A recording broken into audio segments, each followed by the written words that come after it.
Assalamualaikum warahmatullahi wabarakatuh. Perkenalkan, nama saya Lulu Afiah.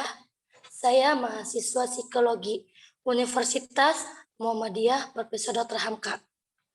Saya di sini akan mempresentasikan hasil penelitian saya yang berjudul Pengaruh Self Assessment terhadap Psychological Well-being Remaja Broken Home.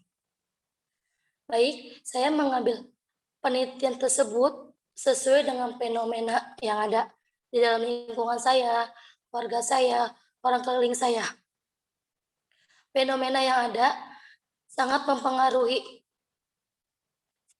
well-being remaja yang mengalami broken home.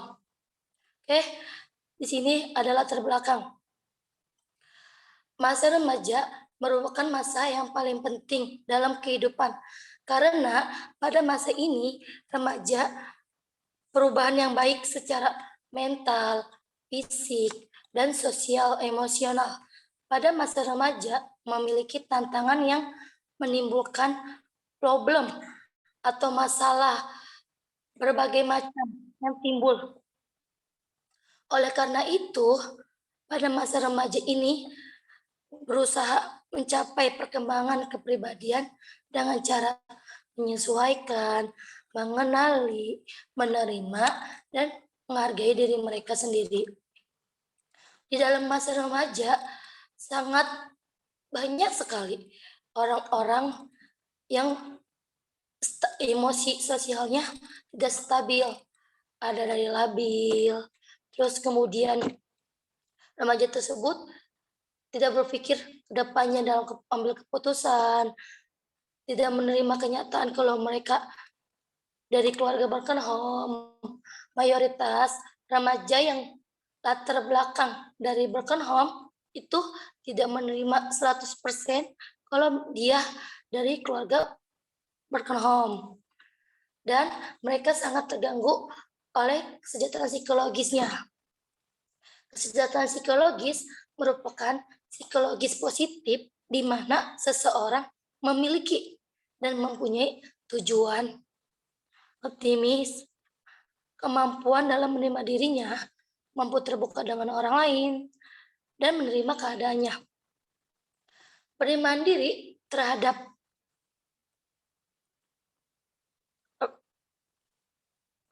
sini ada tujuan. Kayak di sini ada penerimaan diri. Penerimaan diri terhadap perceraian yaitu hal yang tidak dapat tercapai oleh anak secara spontan. Akan tetapi melewati tahapan atau proses yang begitu lama pasca perceraian orang tuanya. Sehingga berdampak pada sosial ataupun dampak psikologis anak ke depannya seperti apa. Setelah orang tuanya bercerai, entah itu anak menjadi depresi, entah itu anaknya menjadi tidak menerima kenyataan kalau dia tuh dari keluarga broken home, kalau dia tuh iri dengan teman-temannya yang mempunyai keluarga yang utuh. Next, sini ada tujuan penelitian. Tujuan dilakukan penelitian ini ialah untuk mengetahui seberapa besar pengaruh self assessment terhadap psychological well-being remaja broken home. Next. Di sini tuh ada definisi episional. Oke, di sini. Next. Oke, di sini ada. Oke, menurut Susilawati dan Wulandari 2016 menyatakan bahwa penerimaan diri yaitu individu bisa menerima segala kekurangan dan kelebihan yang terjadi pada dirinya. Sehingga individu bisa menerima di dalam lingkungan, pengalaman hidupnya, dan latar belakang kehidupan dan sejarah yang sudah dilewati oleh individu. Untuk menerima kenyataan bahwa Setiap yang diinginkan tidak sesuai dengan kenyataan. Dengan hati yang lapang dada. Kemudian, penerimaan diri ialah dasar dari seseorang untuk menerima setiap keadaan, kondisi yang telah terjadi dalam kehidupannya atas segala kekurangan dalam pengalaman yang tidak nyata atau tidak menyenangkan.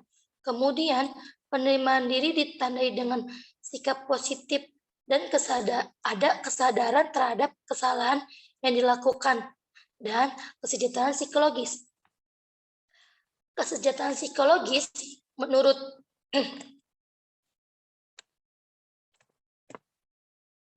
kesejahteraan psikologis menurut RYFF 1989 mendefinisikan bahwa psychological well-being ialah gambaran terhadap kesehatan psikologis individu berdasarkan kriteria psikologis positif.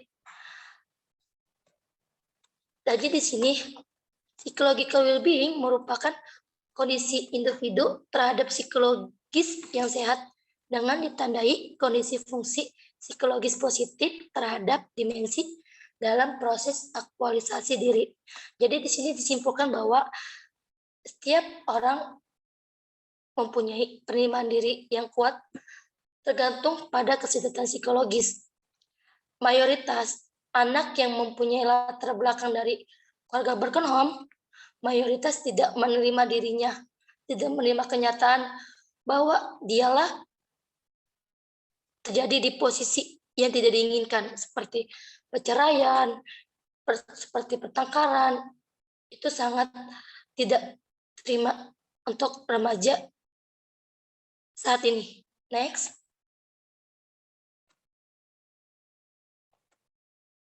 Oke, di sini ada metode penelitian.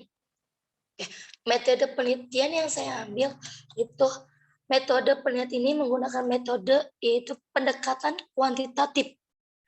Menurut Kelvin, pendekatan kuantitatif ialah mencari masalah yang terjadi dalam pengambilan data untuk setiap variabel yang ingin diukur dan dianalisa dengan menggunakan prosedur statistik. Oke, lanjut. Di sini tuh ada teknik pengambilan sampel. Untuk teknik pengambilan sampel yang saya ambil yaitu dengan teknik purposive sampling. Menurut Sugiono 2017, purposive sampling adalah sebuah teknik untuk menentukan sampel dengan menggunakan kriteria yang sesuai dengan kebutuhan penelitian. Untuk kriteria sampel yang digunakan dalam penelitian ini ialah sebagai berikut. Pertama, remaja yang mempunyai latar belakang broken home. Yang kedua, remaja berusia 12 tahun sampai 18 tahun. Dalam populasi kriteria sampel yang dipilih dalam penelitian ini disesuaikan berdasarkan fenomena yang terdapat pada latar belakang penelitian. Di sini ada teknik pengambilan data. Untuk teknik pengambilan data yang digunakan dalam penelitian ini ialah menggunakan penyebaran kuesioner dengan sistem Google Form atau penyebaran secara online. Terdapat pertanyaan dengan jawaban tertutup sesuai dengan skala dari variabel yang diukur. Untuk variabel skala yang diukur itu pertama, penelitian ini mengukur skala self assessment. Alat ukur yang digunakan ialah Questionnaire of Assessment Questionnaire. Dikembangkan oleh David dan kawan-kawannya 2013, memiliki 35 item. Dan kemudian untuk pengukuran skala psychological well-being, penelitian ini menggunakan skala psychological well-being skill. Dikembangkan oleh Ed Giner and Robert 2019, memiliki 8 item. Oke, next. Oke, sekian presentasi dari saya. Kurang lebihnya mohon maaf. Assalamualaikum warahmatullahi wabarakatuh.